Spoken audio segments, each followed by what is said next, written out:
Morning, everyone. Welcome to everyone who is new to our Zooms this morning. Hello to everyone who has joined us over the past couple of months. My name is Karen Levin. I'm the Executive Director of the Baltimore Zionist District, and we're thrilled to share with you live events every Tuesday at 11 a.m. Eastern and every Sunday at 7:30 p.m. Eastern, connecting you to the state of Israel with every Zoom that we hold. I wanted to invite you to join us this Sunday, January 24th at 7:30 p.m. Eastern, in honor of International Holocaust Remembrance Day, for a special, intimate conversation with Sammy Steigman. Sammy is a child Holocaust survivor who will share his story of hardships and life after the fact. So I hope you will join us this Sunday. All of our events can be found weekly via our email blast. Thank you, Karen. Hi, everybody. My name is Adi Ratzon. I'm Israel Shlicha here at the Baltimore Zionist District. Welcome to our 5th tour of Tel Aviv with Tomer Chelouche. Tomer has been guiding tours in Tel Aviv since 2008. A descent of one of the founding families of Tel Aviv, Tomer has a unique perspective of the city's history. Combining history, culture, and architecture, Tomer's tours are a great source of knowledge as well as a fun way to get to know a place. Tours guided by Tomer are labeled TLV XP, Tel Aviv Explained by a Tel Aviv expert. So let's give our expert the lead. Thank you, Tomer, for being here with us today. Thank you, everybody. Thank you for joining me. This is probably the biggest group tour I've had so far. We're in for 300 participants so far, which is amazing. So nice to see everybody. It's going to be a problem to do a group picture at the end, but we'll try and manage. So again, hello, my name is Tomer. I'm a tour guide in Tel Aviv since 2008. I started out of fascination with my family's history. The Chelouche family is one of the founding families of Tel Aviv. Unfortunately, they didn't leave me any real estate, so I guide tours instead of living off that. Regardless, I'm quite happy with this situation because I love to show people around Tel Aviv and share stories about the cool places that we have in this city. And what we're going to do today, we're going to have a special visit to Tel Aviv. This is a virtual tour. Only when I started guiding virtual tours a few months ago, did I realize the great benefits there are to a virtual tour. For example, you don't need to fight traffic to get into the city. You can do a tour all the way to Baltimore. So distance is not a problem. You just relax at the comfort of your home and a climate-controlled room, preferably with a beverage, refreshing drink in your hand, hopefully. So let's start our tour of Tel Aviv with a short introduction that I call 5 things that you might not have known about Tel Aviv. So even those of you who know Tel Aviv, even people who know Tel Aviv really well, might be surprised with the stuff I'm going to share with you. So let me just pull up the what I wanted to share with you, and we can start with our introduction to our virtual tour of Tel Aviv. So I think it's pulling everything up. Yeah. So now, hopefully you can see me on your screen. And we're doing a virtual tour from Rabin Square to Ben-Gurion House, starting with 5 things that you might not have known about Tel Aviv. And the first thing that you might not have known about Tel Aviv is that this city is actually 2 cities. That's right. The official name of the city that we're visiting today is actually Tel Aviv Jaffa. It's a combination of 2 cities that are very different. Jaffa is so ancient that it is already mentioned in the Bible, and it has kind of an oriental atmosphere. while Tel Aviv is considered kind of more modern.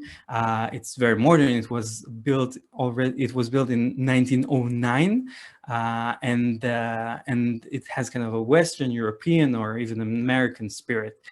So that's the first thing that you might not have known about Tel Aviv, that it is actually a combination of two cities.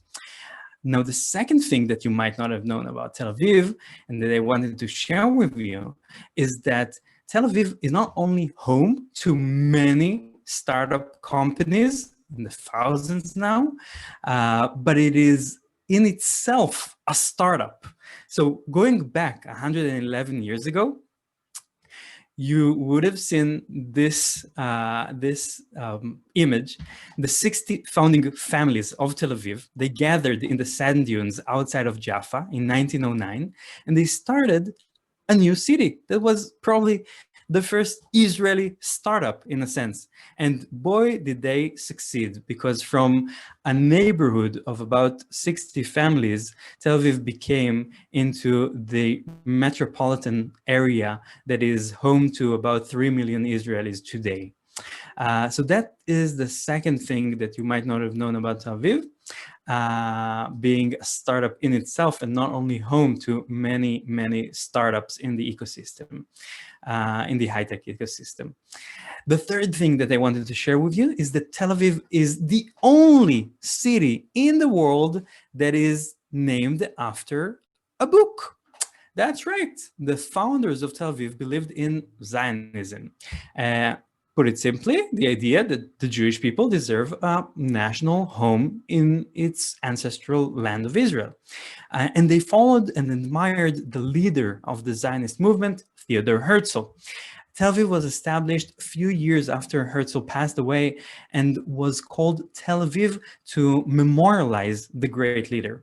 So Tel Aviv is the Hebrew translation of a book written by Herzl, making Tel Aviv, as we said, the only place in the world to be named, or the only city in the world to be named after a book. Just think about traveling to the United Kingdom and finding a city there that is called Harry Potter. Or maybe in America, you might find a city that is also named after a book. I don't know, Moby Dick or something. Tell me in the chat box what would be an interesting name for a city named after a book in America. Fourth thing that I wanted to share with you, fourth thing that you might not have known about Tel Aviv, is that it is the city that has the most sushi places per capita in the world, except for Tokyo. That's right. We have so much sushi here that even sushi lovers are going to be fed up with that. Tel Avivians really love their sushi. They also love their hamburgers, their Italian food, their falafel, of course, the national dish. And that is to show you how foodie Israelis are, and Tel Avivians especially. We really like food, and Tel Aviv has become also kind of a vegan mecca in the recent years. So already 400 restaurants in Tel Aviv offer vegan dishes, and dozens of restaurants are not only vegan friendly, but vegan only, vegan exclusively. So this is actually a cool photo that I'm sharing with you of the mayor of Tel Aviv standing in a group of prominent chefs and tastemakers here in Tel Aviv, on the top of the municipality building that we are going to start our tour from. And the last thing that I wanted to share with you, the fifth thing that you might not have known about Tel Aviv, is that it has 14 kilometers of golden sand beachfront, but some of the beaches are extra special. So that's probably the greatest natural resource that Tel Aviv has. It's Mediterranean, the Mediterranean coastline. But you really need to choose carefully which beach you go to when you go to the beach. So there's a beach for surfers. There's a beach for the LGBTQ community. There's a beach for dogs. There's a beach for noisy drummers. And there's a beach for religious people with different times and different days for men and women. And you know, we have in Tel Aviv about 300 days of sunshine a year. So almost every day is as good a day to hit the beach, even some days in January. And you can actually log on to the website of the Tel Aviv municipality, and there's a live stream of how the beach is looking, so you know whether it's good to hit the beach at the very moment that you're logging into the website. So this was our introduction, 5 things that you might not have known about Tel Aviv. I hope that some of this was new to you and interesting. And what we're going to do today, we're going to be in a specific place in Tel Aviv, a specific part of Tel Aviv, that is the Ben-Gurion Boulevard. Now, you can see here in the kind of overview behind me, there is the building of the municipality of Tel Aviv right over here on top of my finger. This is the municipality of Tel Aviv right next to Rabin Square. This is the point that we're going to start from, and we're going to walk virtually along Ben-Gurion Boulevard, which is right behind me, all the way to the beach. So this is our plan. If you have any questions along the way, feel free to ask via the chat box. We do have now more than 360 people, which is amazing, but it's probably going to be a bit of a stretch for me to look at the chat all the time. So I have some assistance from the great people of the BZD. So if you have a question, make sure to ask it, and I'm sure that we'll be able to that I'll be able to answer along the way. So let's start our tour of the area that we're visiting today. I'm calling it the tour between Rabin Square and the Ben-Gurion house from time to time, a tour between 2 prime ministers. So we're starting from Rabin Square, smack in the middle of Tel Aviv. Rabin Square was actually a very distant place in the 1920s and 1930s, the time that Rabin was born as a child. He grew up in Tel Aviv, and the time that Ben-Gurion was actually the head of the Histadrut, the biggest workers' union in the land of Israel at that time, and becoming sort of a prime minister to be, or a prime minister of a state to be. So this is the time in the 1920s and 1930s that this area that came to be Rabin Square was actually an open field at the outskirts of Tel Aviv that was only about 100,000 people strong at the time. And it was such an open plain that in the 1930s, it actually served as the place where a plane landed, and it was the first airplane to land in Tel Aviv. It actually happened here where Rabin Square is right now. And kids from the local aeronautics club were actually sent to this part of town to kind of clean up the field from rocks and stuff like that before the airplane landed here in 1936. So this is to show you how Tel Aviv developed from a very small kind of place with a very rural background into the metropolitan area that it is today. Now we're starting to walk. We're starting to virtually walk along the trail that we want to walk today, which is along the Ben-Gurion Boulevard, as we said, and it starts from the Rabin Square behind me and the Tel Aviv City Hall that you can see here, or the Tel Aviv municipality. But before we start, we're talking about 2 prime ministers today. We said that Rabin actually grew up in Tel Aviv, and in a sense, he stayed connected to this city during his entire life. He lived in Tel Aviv even when most of his work was in Jerusalem as a politician later on in his career, and the place that we're starting our tour from is actually the place where he ended his life. We're going to talk about that in a second. And this place is named after him. And the Yitzhak Rabin Memorial Center is also located in Tel Aviv, very close to the neighborhood where he lived in his later life. So born in 1922 in Jerusalem and later moved to Tel Aviv, Rabin grew up here. And his mother was actually one of the heads of the Haganah, the paramilitary group that later became the IDF, the Israeli Defense Forces, which is interesting because later Rabin himself became a member of the Haganah, a soldier in the IDF, and later the chief or the chief of staff, or the chief of general staff, as we call it, the Ramatkal, the head of the army here in Israel. So it all started from his mother, in a sense. Now, unfortunately, his mother died when he was only 15.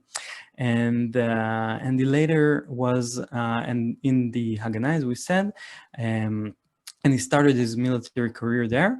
After the establishment of the State of Israel, he was a commander in the War of Independence. But later, the Prime Minister of Israel at that time, in the 1950s, wasn't very enthusiastic about promoting Rabin specifically. So his promotion was kind of withheld during the tenure of David Ben-Gurion.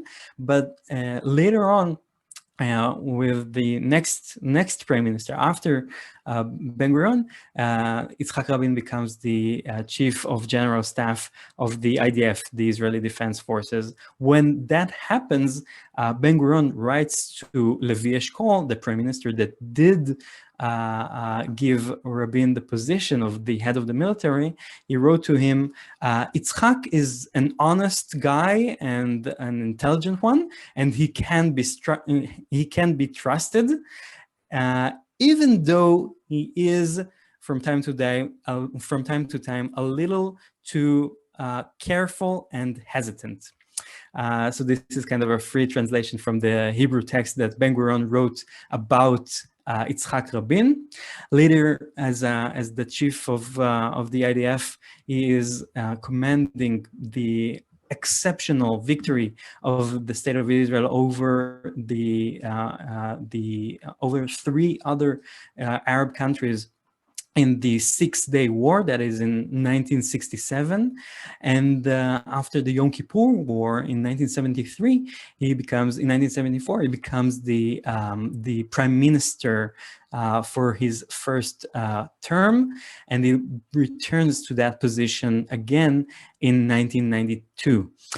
In the 1990s, he was pushing towards peace with the Palestinians, but what happened in 1995 was a great demonstration here in what was then known as Kikar Malchei Israel, the square of Israeli kings, or the kings of Israel.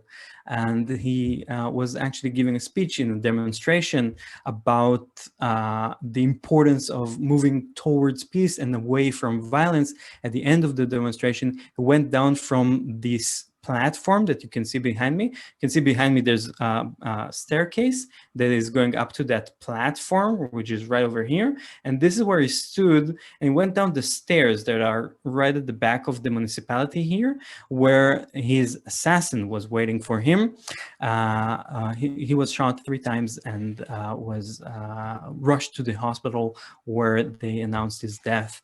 And from that time, 25 years have passed, and to this day it is seen in Israel as probably the most kind of spinning or turbulent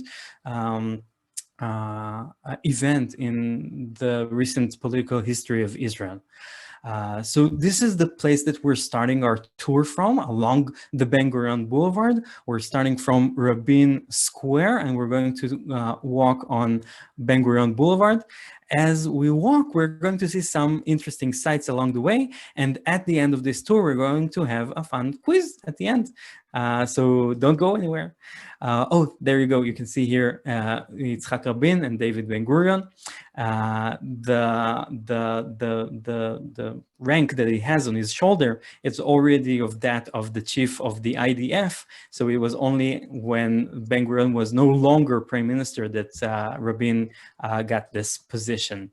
This is also an interesting conversation between the two, between Yitzhak Rabin and David Ben-Gurion.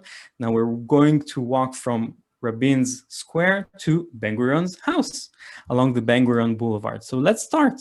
We're starting to walk and we can already see an interesting sculpture along the way. That is interesting. You don't see a lot of sculptures in Israel of a person, like a figurative sculpture.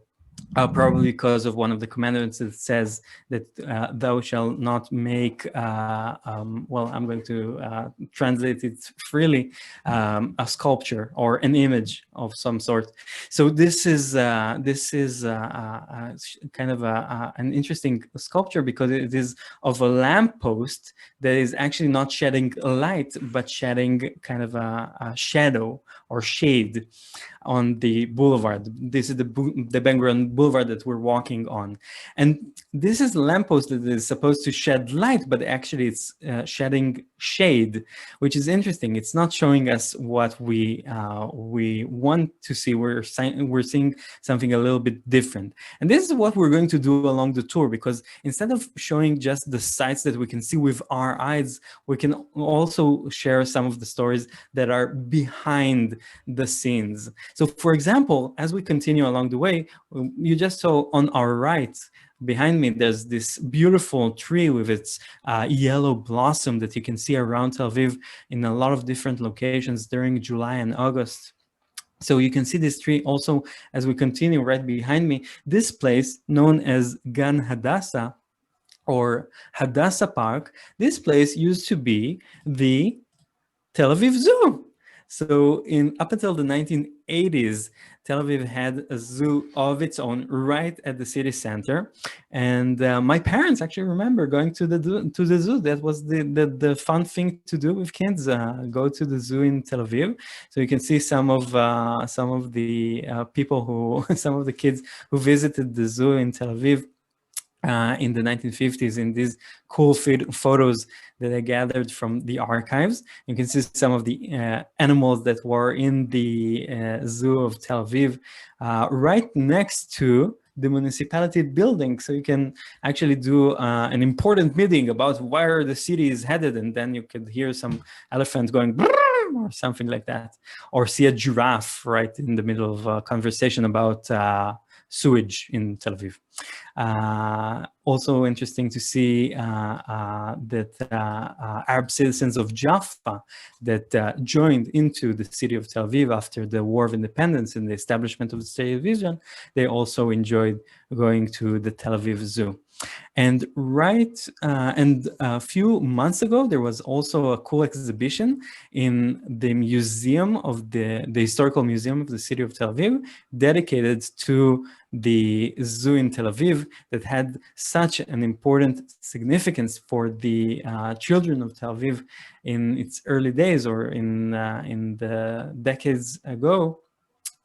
So this is a cool thing that I wanted to share with you. So we're continuing along Ben-Gurion Boulevard.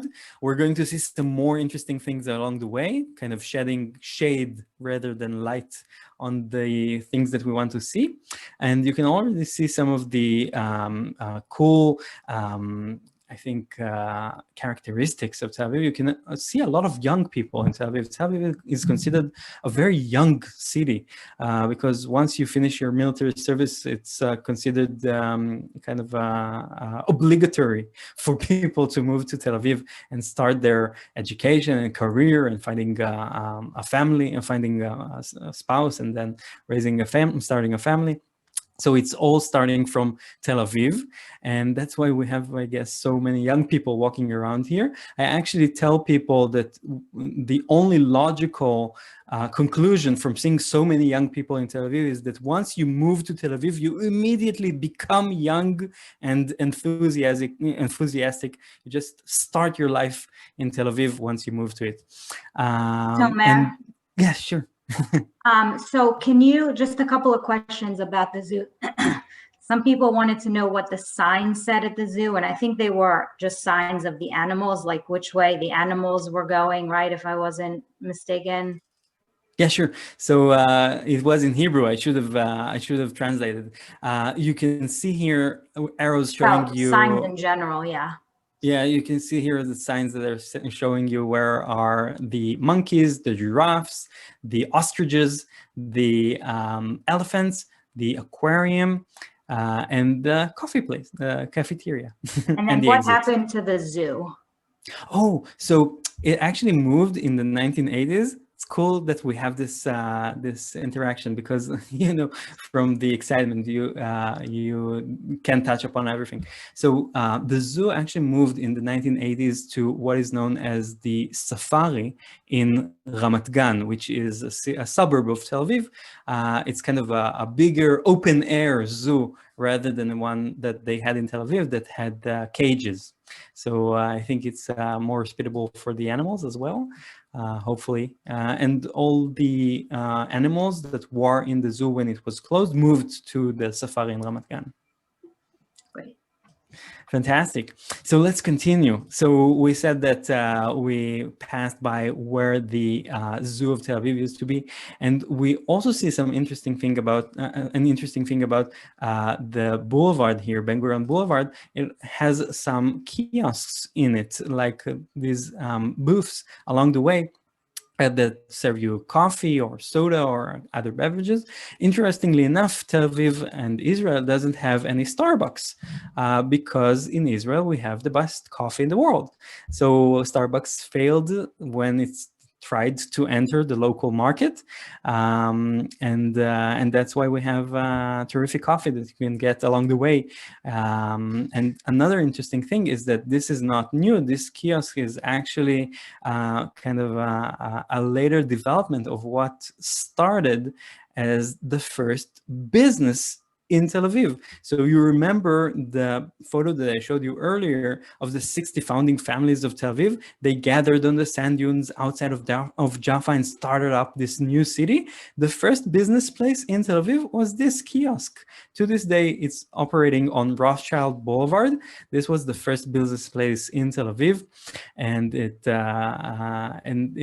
spawned into many more businesses, businesses in Tel Aviv, up to the point that it is today the capital of businesses in Israel, with all the headquarters of all the banks, with major startups, with all the technological firms like international companies such as Google and Facebook and Amazon and eBay. Everybody is in Tel Aviv today. And it all started from that kiosk built in 1909.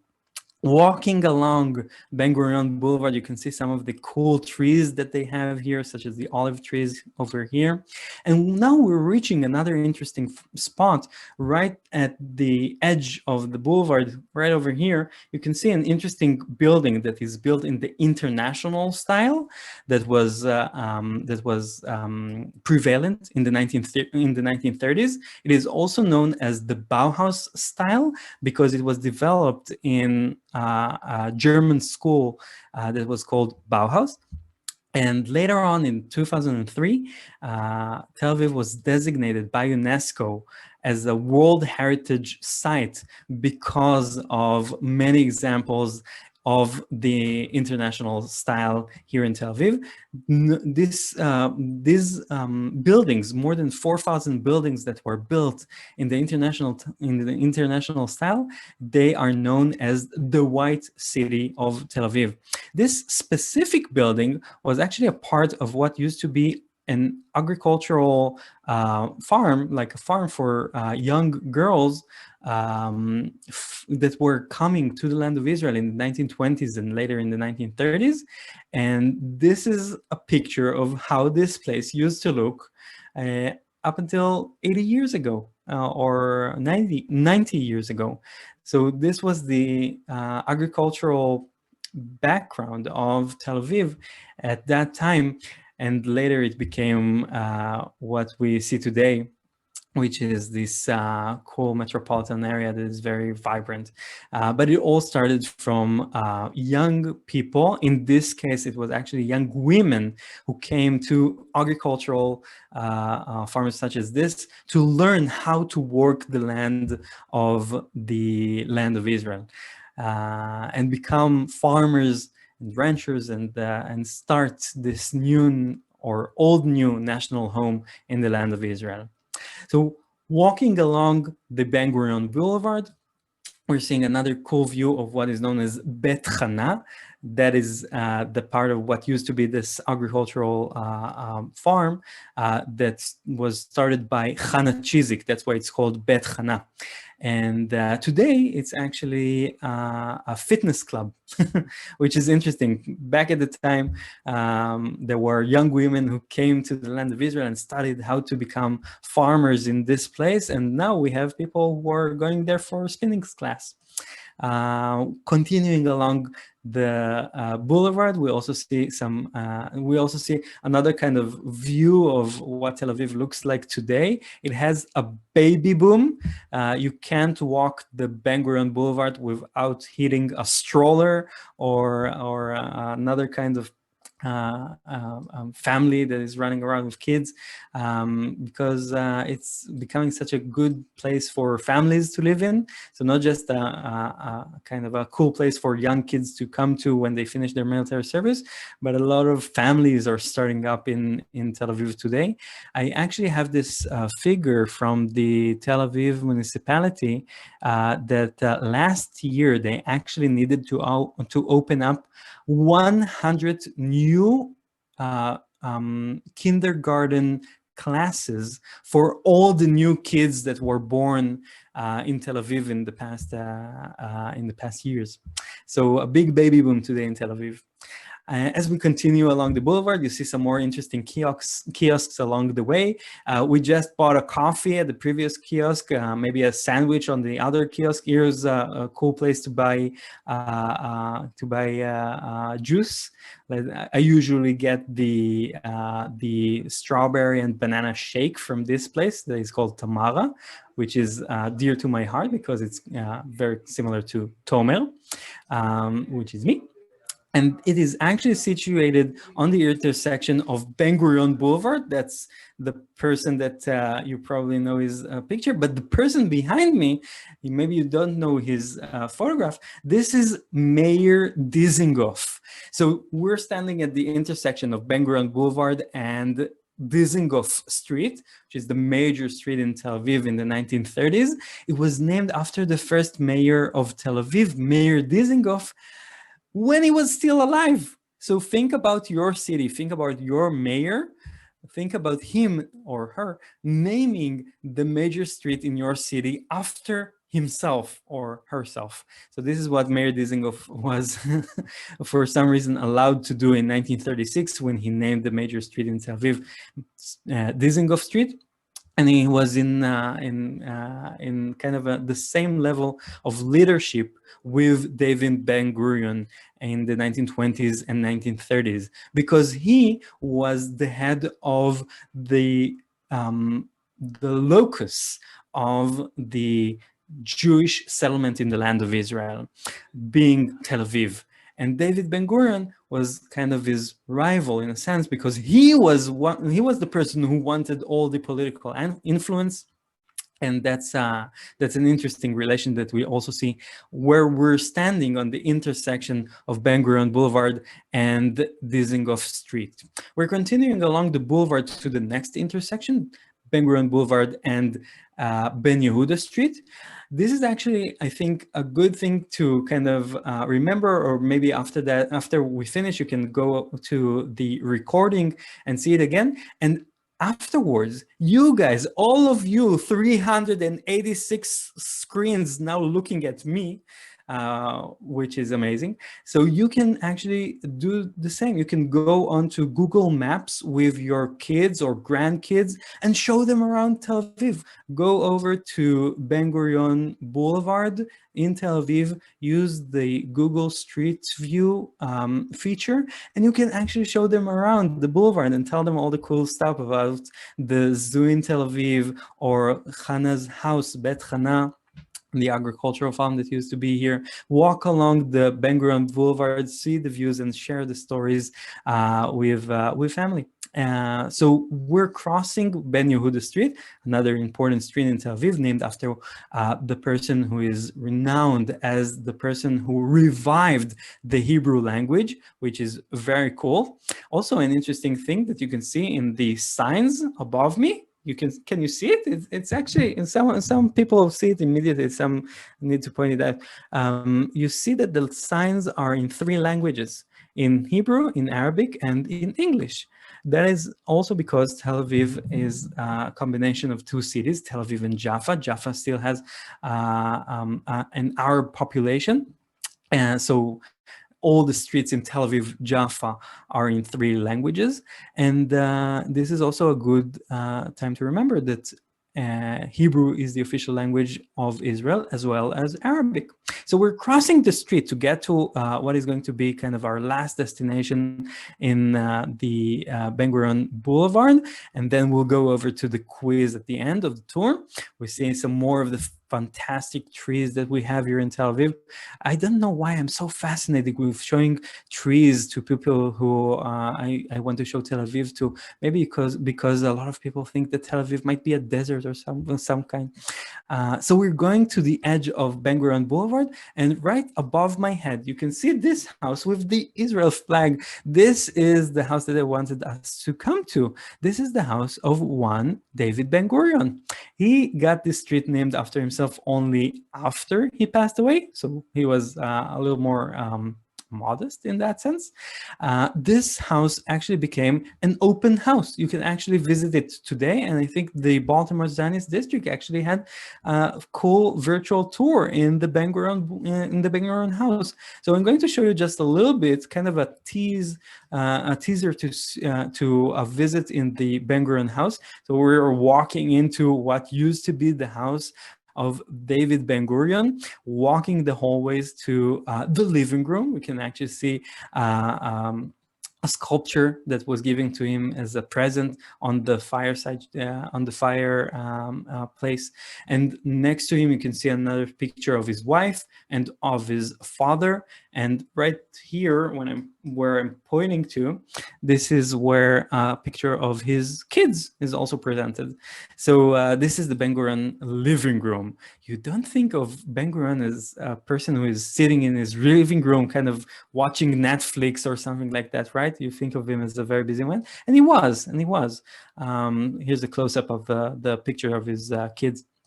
So we're visiting the house of David Ben-Gurion when it is today open to the public, when you don't have a global pandemic.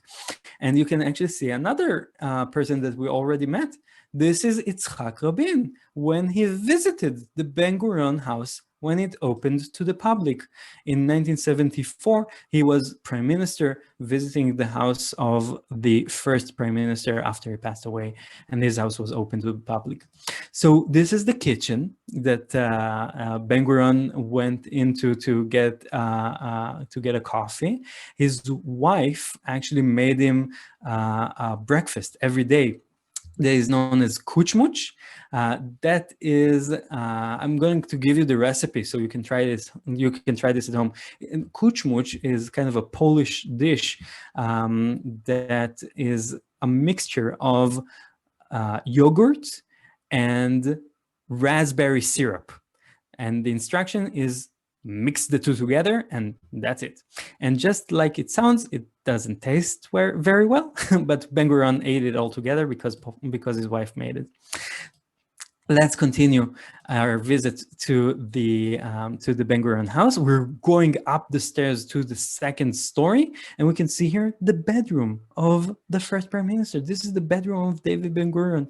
You can imagine him laying here at night.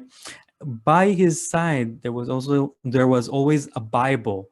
That is the book that he saw as the most important, because that was the certificate of ownership, as Ben-Gurion saw it, of the Jewish people over the land of Israel.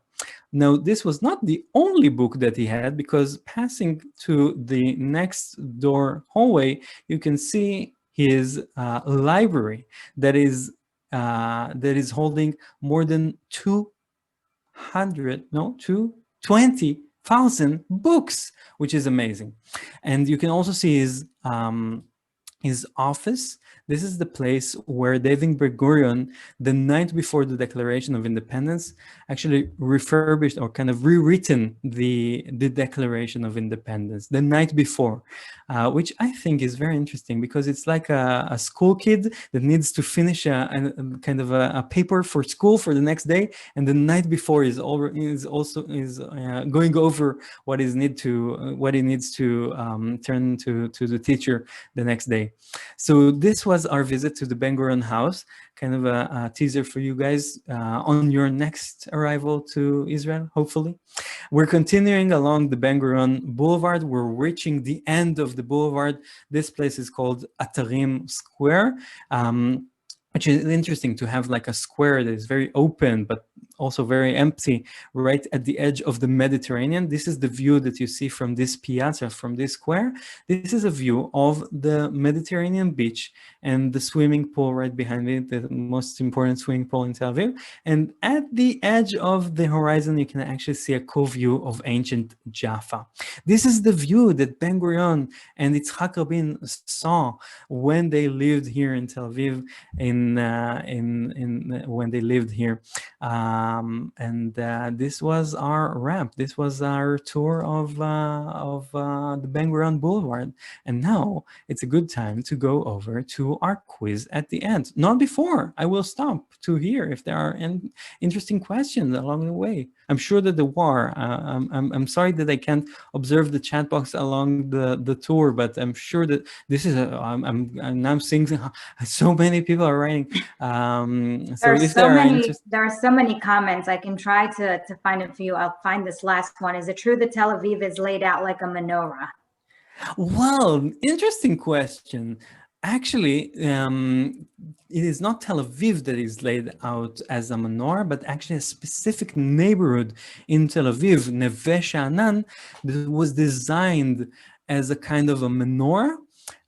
It's also very interesting to note that not far away from the Neve Sha'anan neighborhood that was designed as a menorah, there is another even more ancient neighborhood that is called the German American colony. We actually did a virtual tour of that neighborhood, so you can find it. You can find it on our website. Yep. Of course, you can find the recording on the videos section on the BZD Facebook page, and you'll find out that that neighborhood was built in a shape of a cross because they were Christians. So it was not the only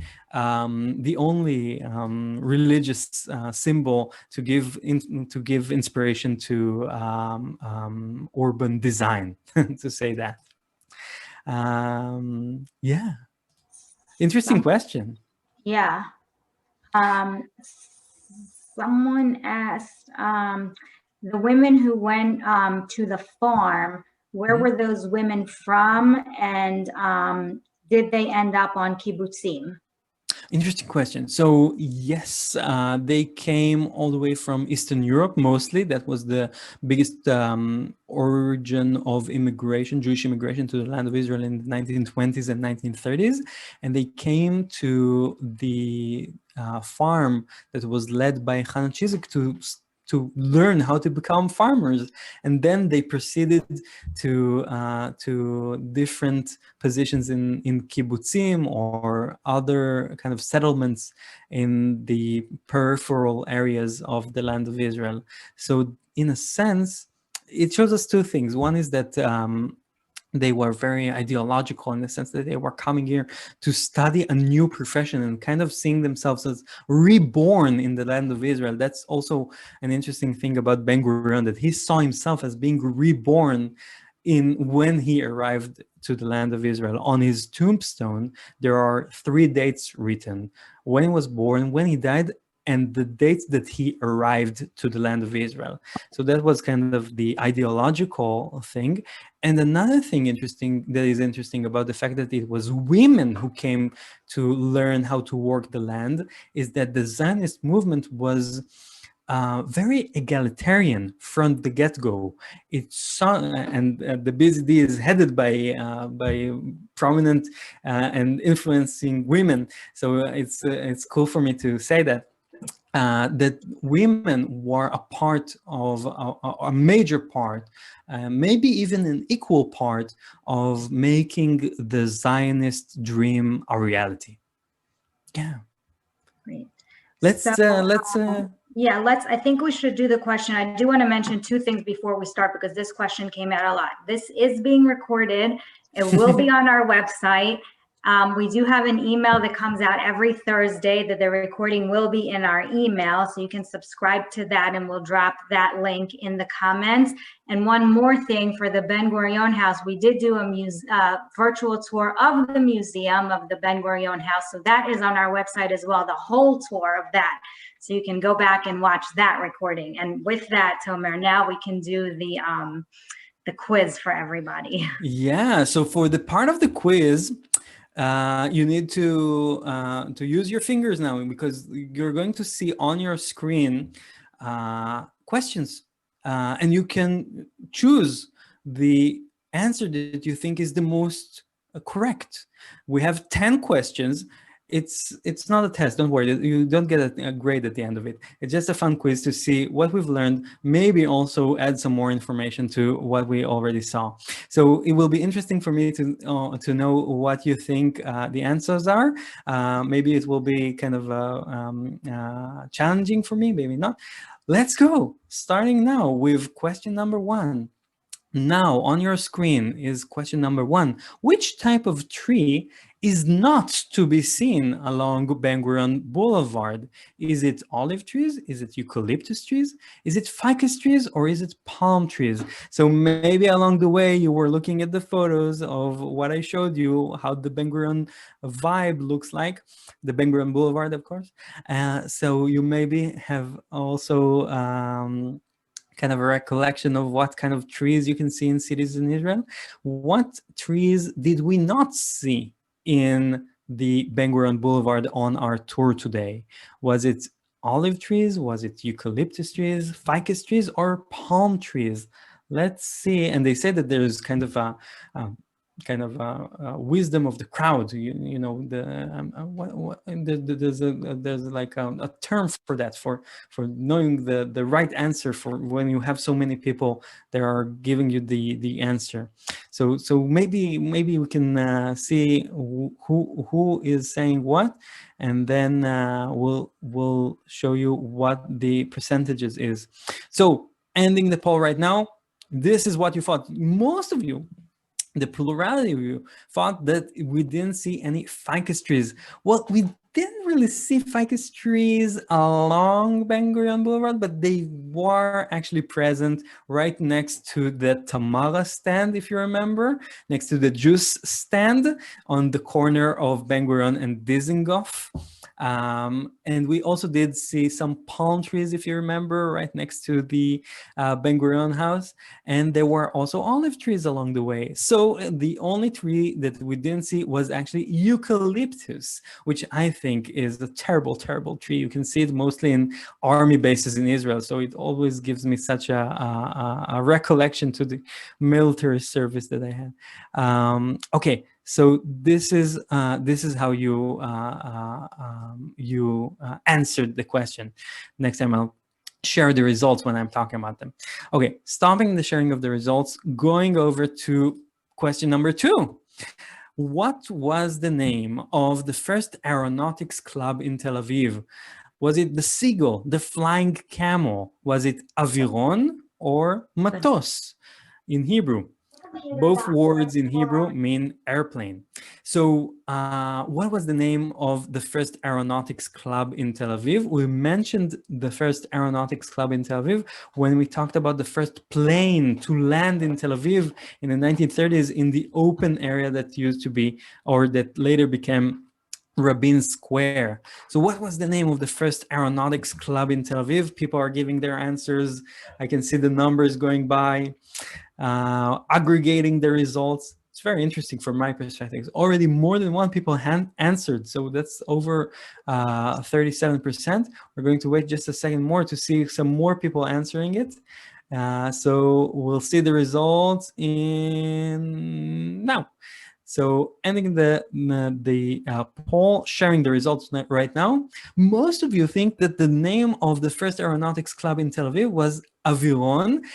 Actually, Aviron, the Hebrew word for airplane, was the name of the first company, the first airline to operate in the Jewish settlement in the land of Israel. But actually, the first aeronautics club, kind of a fan club for people enthusiastic about planes, it was called the Flying Camel.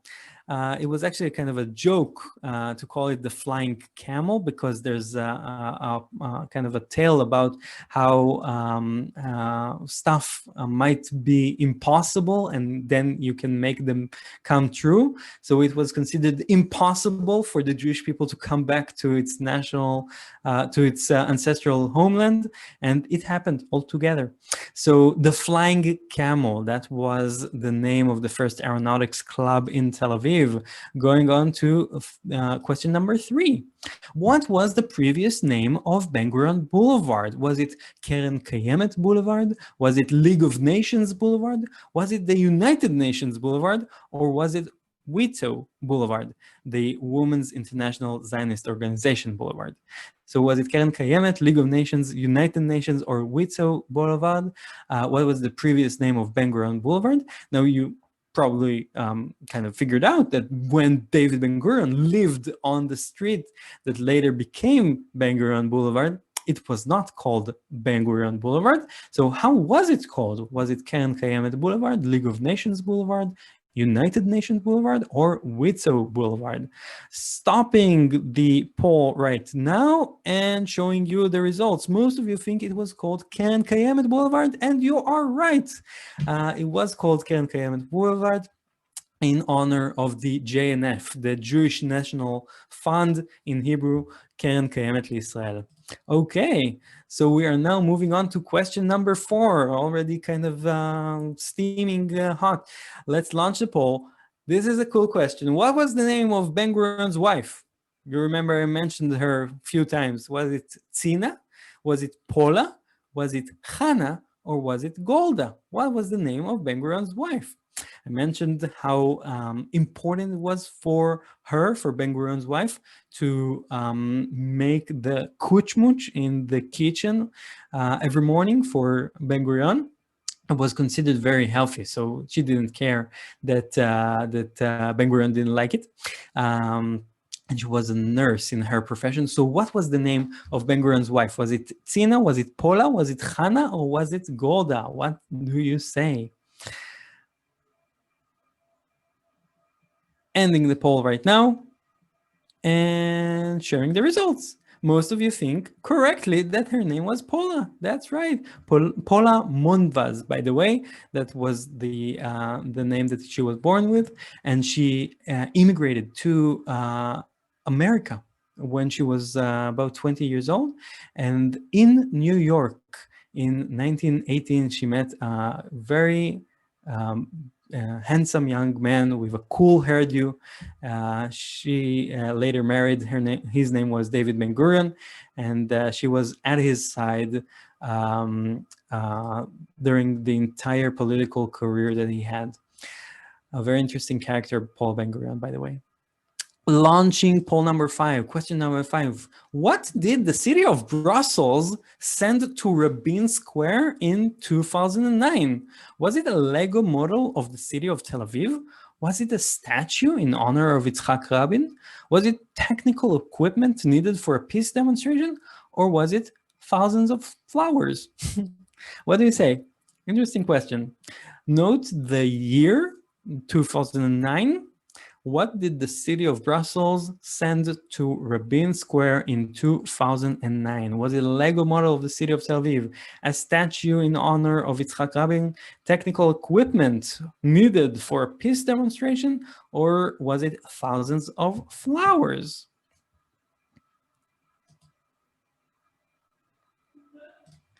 Okay. Ending the poll right now, sharing the results with you. Most of you think that it was thousands of flowers, and you are correct. It was in honor of Tel Aviv's centennial year. You remember it was established in 1909, so 2009 was Tel Aviv's 100th anniversary, and the city of Brussels sent thousands of flowers presented in Rabin Square for the 100th anniversary of Tel Aviv. We are already after the halfway point of our quiz. Let's continue with 5 more questions. The first business place in Tel Aviv, what did it sell? Soda, clothing, cookware, or books? What was sold in the first business place in Tel Aviv? What say you? 4 possible answers. I already get more. Wow, this is you get the results so quickly. So we already have a lot of answers coming in. Let's stop the poll, share the results. Most of you think correctly that the first business place in Tel Aviv sold soda. Exactly that. The first kiosk in Tel Aviv. That was the first business place in what later became the capital of businesses in Israel, and also known today as the Silicon Wadi, the Silicon riverbed, kind of the equivalent of the Silicon Valley.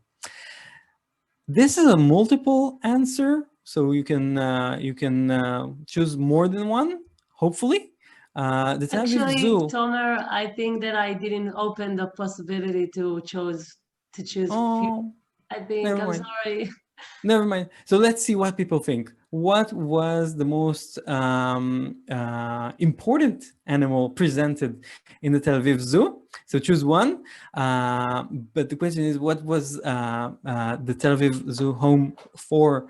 Was it home to zebras, penguins, monkeys, lions, elephants, kangaroos, giraffes, or bears? So multiple answers here. Let's see what you think wasn't. We'll see by the answers of people answering the questions what they think is not plausible to have been an animal in the Tel Aviv City Zoo. So I see that we have already a lot of answers coming in. Wow, this is amazing to see so many people participating. The Tel Aviv Zoo was home to zebras, penguins, monkeys, lions, elephants, kangaroos, giraffes, bears. What do you think is most acceptable or the most likely? Ending the poll right now, sharing the results, and you can see, I can see that all of you, most of you said that elephants and giraffes and monkeys, this is very plausible to have in a city zoo. Also lions and penguins. This is amazing for me to see that people thought that penguins were in Tel Aviv, because you don't think of penguins as Tel Aviv being very hospitable to penguins. I see that the least votes was given to zebras. And let me surprise you, the Tel Aviv Zoo was home to zebras, penguins, monkeys, lions, elephants, giraffes, kangaroos, and bears. So all the things that you see here were actually home to, this was zoo, the Tel Aviv Zoo was home to all of those animals. Fantastic. 3 last questions, and then we are wrapping things up. The architectural style most prevalent along Ben-Gurion Boulevard is the brutalistic style, the international style, or the eclectic style, or the Art Deco style. All architectural styles that are seen in Tel Aviv, by the way, in different parts of the town.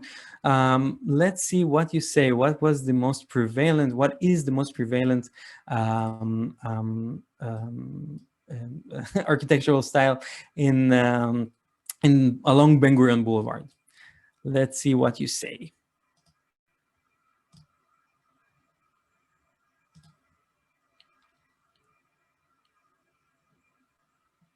Okay, ending the poll right now, showing you the results. This is what you said. Almost 49% say that it was the international style, also known as Bauhaus, and you are correct. That style was brought into Tel Aviv in the 1930s when the area of the Ben-Gurion Boulevard was being built. Two more questions. Question number 9 on your screen right now.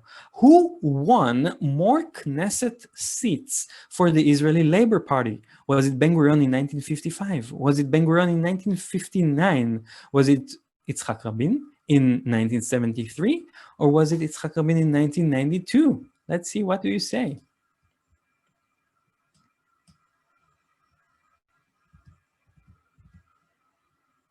So was it Ben-Gurion or Yitzhak Rabin? It's either one of them, but in what year? Was it in 1955? Was it in 1959?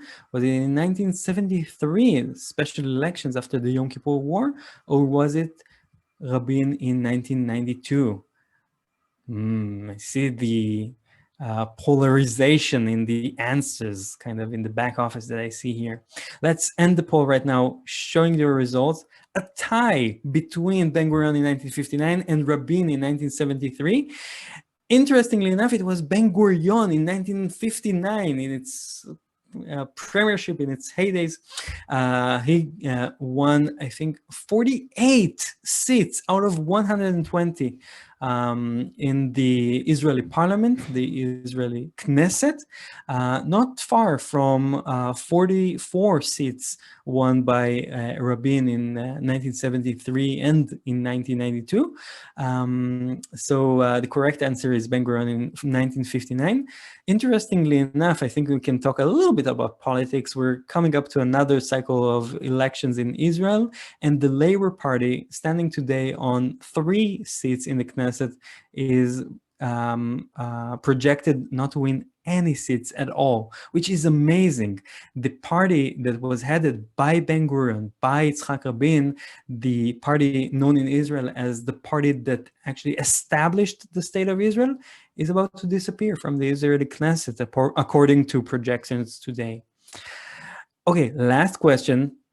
Question number 10 on your screen right now. Rabin openly disobeyed which order given by Ben-Gurion? Was it to attack the Altalena on the shores of Tel Aviv? Was it to take up a Hebrew name? Was it to capture Arab posts in the outskirts of Jerusalem? Or was it to not attend the Palmach reunion? Just a little bit of background for those of you who want a little more of that. So the Altalena was a ship with ammunition that was shipped to the coast of Israel through the Mediterranean Sea by Ben-Gurion's rival, Menachem Begin, and Ben-Gurion ordered to attack the Altalena on the shores of Tel Aviv because it was not going to recognize Ben-Gurion's premiership over the state of Israel. Was it to take up a Hebrew name, like Ben-Gurion told a lot of people to take up a Hebrew last name, like he told Golda Meirson to take up a Hebrew name, and then she went on to be Golda Meir? Was it to capture Arab posts in the outskirts of Jerusalem during the War of Independence in 1948? Or was it the order given by Ben-Gurion to not attend the Palmach reunion? Rabin was a member of the Palmach, the elite group of the Haganah, the paramilitary group that went on to be the Israeli Defense Forces. It was taken apart by Ben-Gurion, and he ordered not to attend the Palmach reunion. So what order did Rabin disobey openly? Was it to attack the Altalena? Was it to take up a Hebrew name? Was it to capture Arab posts? Or was it to not attend the Palmach reunion? Let's see the answers that you've given. And there is a tie between the first one, the attack on the Altalena, and to not attend the Palmach reunion. The correct answer is to attend the Palmach reunion. Some even say that Rabin's promotion to the head of the Israeli Defense Forces was pushed back by Ben-Gurion time and time again, just because of the time that he disobeyed his order not to attend the Palmach reunion. He saw it as something that was enticing, and that's why he put a halt to Rabin's career. Stopping the sharing of the results right now. I hope you had a good time seeing this tour, this virtual tour, taking part of it, and also the quiz that we had at the end of it. This was so amazing for me to do with so many people in the Baltimore Zionist district. Karen, Andy, Rachel from the BZD, thank you very much for having me. And thank you to all of you guys that I will now name each and every one. Let's start. Thank you so much, Tomer. I know I speak for everybody who's on the call, all 240 people that are here right now, all 368 that were here earlier. This was great. We appreciate you for being here for the 5th time.